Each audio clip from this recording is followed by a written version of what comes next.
Assalamualaikum warahmatullahi wabarakatuh. Perkenalkan, nama saya Ririn Anissa, NPM 19103161201276 dari kelas RB1 Manajemen Reguler Malam. Pada video ini saya akan menjelaskan materi tentang manajemen akuntansi biaya. Baiklah, langsung saja kita memasuki materi pembelajarannya. Bab 5, penentuan harga pokok produksi. Yang pertama, full costing, merupakan metode penentuan harga pokok produksi yang membebankan seluruh biaya produksi, baik yang berperilaku tetap maupun variabel kepada produk. Dikenal juga dengan absorption atau conventional costing. Harga pokok produk dengan menggunakan metode full costing. Yang pertama yaitu biaya overhead pabrik, baik yang variabel maupun tetap dibebankan kepada produk atas dasar tarif yang ditentukan di muka pada kapasitas normal atau atas dasar biaya overhead yang sesungguhnya. Yang kedua, selisih BOP akan timbul apabila BOP yang dibebankan berbeda dengan BOP yang sesungguhnya terjadi. Pembebanan BOP kurang terjadi jika jumlah BOP yang dibebankan lebih kecil dari BOP yang sesungguhnya terjadi. Yang ketiga, jika semua produk yang diolah dalam periode tersebut belum laku dijual, maka pembebanan biaya overhead pabrik lebih atau kurang tersebut digunakan untuk mengurangi atau menambah harga pokok yang masih dalam persediaan, baik produk dalam proses maupun produk jadi. Yang keempat, metode ini akan menunda pembebanan biaya overhead pabrik tetap sebagai biaya sampai saat produk yang bersangkutan dijual. Berikutnya, variable costing merupakan suatu metode penentuan harga pokok produksi yang hanya memperhitungkan biaya produksi variabel saja, dikenal juga dengan istilah direct costing. Berikut contoh laporan penyajian laporan laba rugi. Metode full costing. Hasil penjualan sebesar 500.000, harga pokok penjualan sebesar 250.000, dikurang menjadi laba bruto sebesar 250.000. Biaya administrasi dan umum 50.000, biaya pemasaran 75.000, dan jumlah laba bersih usaha sebesar 125.000. Laporan laba rugi tersebut menyajikan biaya-biaya menurut hubungan biaya dengan fungsi pokok dalam perusahaan manufaktur, yaitu fungsi produksi, fungsi pemasaran, dan fungsi administrasi dan umum. Contoh laporan laba rugi, metode variable costing.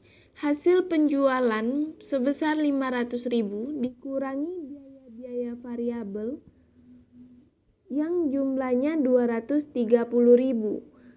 Maka laba kontribusi sebesar 145.000 dikurangi biaya tetap sebesar 125.000 termasuk laba bersih usaha. Manfaat informasi yang dihasilkan oleh metode variable costing. Laporan keuangan yang disusun berdasar metode variable costing bermanfaat bagi manajemen untuk yang pertama, perencanaan laba jangka pendek, pengendalian biaya, dan pembuatan keputusan. Dalam jangka pendek, biaya tetap tidak berubah dengan adanya perubahan volume kegiatan, sehingga hanya biaya variabel yang perlu dipertimbangkan oleh manajemen laporan laba rugi. Variable costing menyajikan dua ukuran penting. Yang pertama yaitu laba kontribusi dan operating leverage.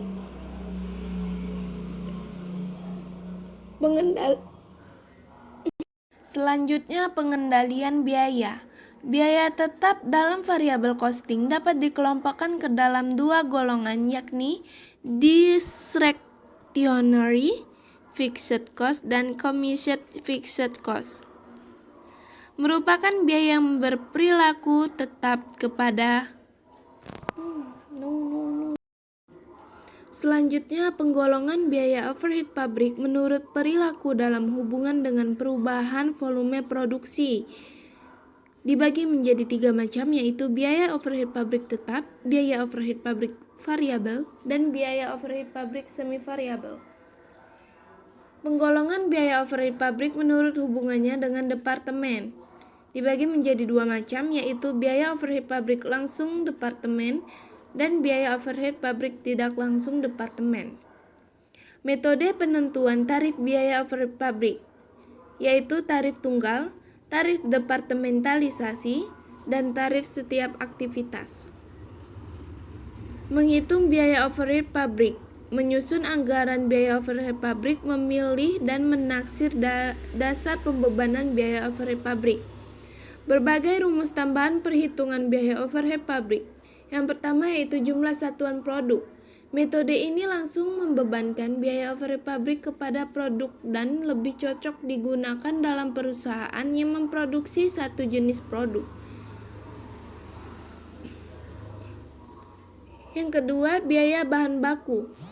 Apabila harga pokok bahan baku sebagai dasar pembebanan, maka tarif biaya overhead pabrik dapat dihitung dengan rumus.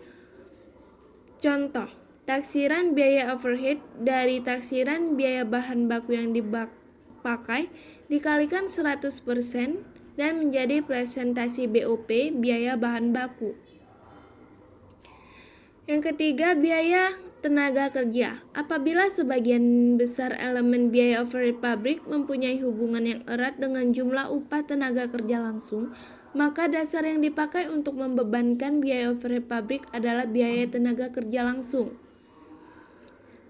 Yang keempat, jam tenaga kerja langsung. Apabila biaya overhead pabrik mempunyai hubungan erat dengan waktu untuk membuat produk, maka dasar yang dipakai untuk membebankan adalah jam tenaga kerja langsung. Yang kelima, jam mesin. Apabila overhead pabrik bervariasi dengan waktu penggunaan mesin, maka dasar yang dipakai membebankan adalah jam mesin. Bab 7, biaya bahan baku. Biaya bahan baku adalah seluruh biaya untuk memperoleh sampai dengan bahan siap untuk digunakan yang meliputi harga bahan, ongkos angkut, penyimpanan, dan lain-lain. Sistem pembayarannya pun ada berbagai macam. Yang pertama, prosedur permintaan pembelian bahan baku, prosedur permintaan bahan baku, prosedur pencatatan penerimaan bahan baku di bagian gudang, prosedur pencatatan utang yang timbul dari pembelian bahan baku. Selanjutnya, biaya membentuk harga pokok bahan baku yang dibeli. Biaya yang terjadi untuk memperoleh bahan baku dan untuk menempatkannya dalam keadaan siap untuk diolah. Harga pokok bahan baku tidak hanya berupa harga yang tercantum dalam faktur pembelian saja. Dalam pembelian bahan baku, perusahaan membayar biaya angkut untuk berbagai macam bahan baku yang dibeli. Perilaku terhadap biaya angkutan ini dapat dibedakan sebagai berikut. Yang pertama, biaya angkut diperlukan sebagai tambahan harga pokok bahan baku yang dibeli. Dan yang kedua, biaya angkut tidak diperlukan sebagai tambahan harga pokok bahan baku yang dibeli, namun diperlukan sebagai unsur biaya overhead pabrik. Biaya angkut diperlukan sebagai tambahan harga pokok bahan baku yang dibeli. Apabila angkutan diperlukan sebagai tambahan harga pokok bahan baku yang dibeli, maka alokasi biaya angkut kepada masing-masing jenis bahan baku yang dibeli dapat didasarkan pada perbandingan kuantitas tiap jenis bahan baku yang dibeli.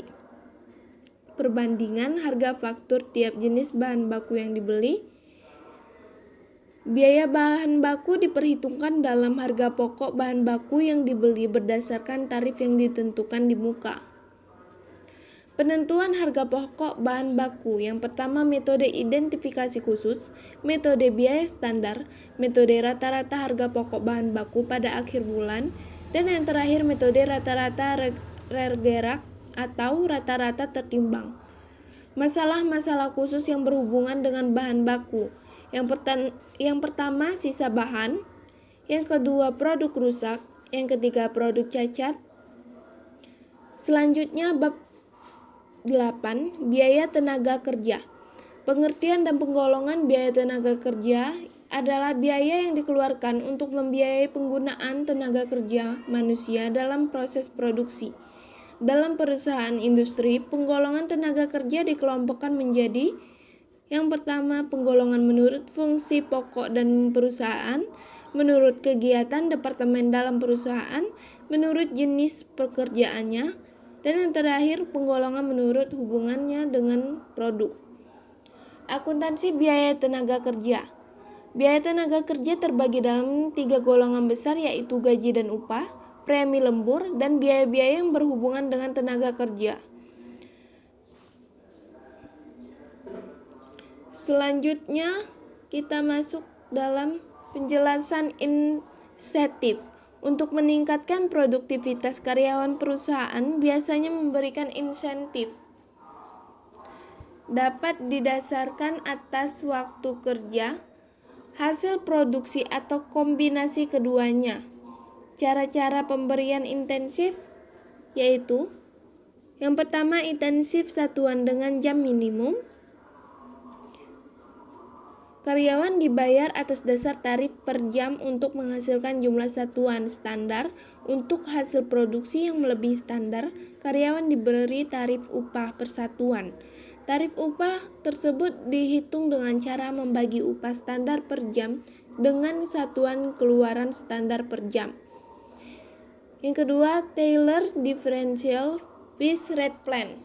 Cara pemberian intensif ini adalah semacam straight price rate plan yang menggunakan tarif tiap potong untuk jumlah keluaran rendah per jam dan untuk jumlah keluaran tinggi per jam.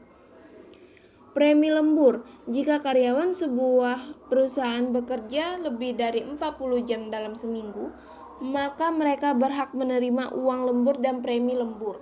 Perlakuan terhadap premi lembur dapat dibenarkan apabila pabrik telah bekerja pada kapasitas penuh dan pelanggan atau pemesan bersedia menerima beban tambahan karena lembur tersebut. Biaya-biaya yang berhubungan dengan tenaga kerja dikelompokkan menjadi 2, yaitu setup time, kelompok, waktu menganggur, mesin. Bab 9. Sistem biaya taksiran adalah salah satu sistem harga pokok yang ditentukan di muka untuk mengolah produk atau jasa tertentu dengan jalan menentukan besarnya biaya bahan baku, biaya tenaga kerja langsung, dan biaya overhead pabrik yang diperlukan untuk mengolah produk dan jasa tersebut di waktu yang akan datang. Harga pokok taksiran yang sudah ditentukan akan dipakai sebagai dasar untuk mencatat harga pokok produk atau jasa ke dalam rekening buku besar. Yang kedua, membandingkan biaya taksiran dengan biaya yang sesungguhnya terjadi, serta menentukan besarnya selisih yang timbul. Kebaikan sistem harga pokok taksiran dibagi menjadi 3, yaitu dapat mengurangi atau menekan biaya administrasi, dapat menyediakan informasi untuk pengambilan keputusan, dan yang terakhir mengantar ke pemakaian sistem harga pokok standar. Kelemahan sistem harga pokok taksiran yaitu harga pokok taksiran yang ditentukan kurang teliti baru dapat dikoreksi pada akhir periode setelah selisih biaya dihitung dan dialokasikan. Yang kedua, timbulnya selisih biaya yang besar dapat mengakibatkan pengembalian keputusan yang keliru karena pengambilan keputusan dilakukan sebelum produk atau jasa tersebut diolah. Penentuan besarnya harga pokok taksiran. Taksiran biaya bahan baku yaitu spesifikasi teknis dari produk yang akan diolah, pilot runs, catatan prestasi masa lalu, dan yang terakhir rata-rata pemakaian bahan baku dari produk yang telah selesai dan sebagainya. Faktor-faktornya pun dibagi menjadi 3, yaitu kontrak pembelian bahan jangka panjang, kontrak daftar harga dari supplier, dan tren dan prediksi harga pasar dan sebagainya. Langsung saja kita memasuki prosedur pencatatan biaya tenaga kerja. Biaya tenaga kerja yang meliputi upah, biaya kesejahteraan karyawan, dan biaya lainnya. Prosedur pencatatan harga pokok produk jadi dan produk yang masih dalam proses pada akhir periode.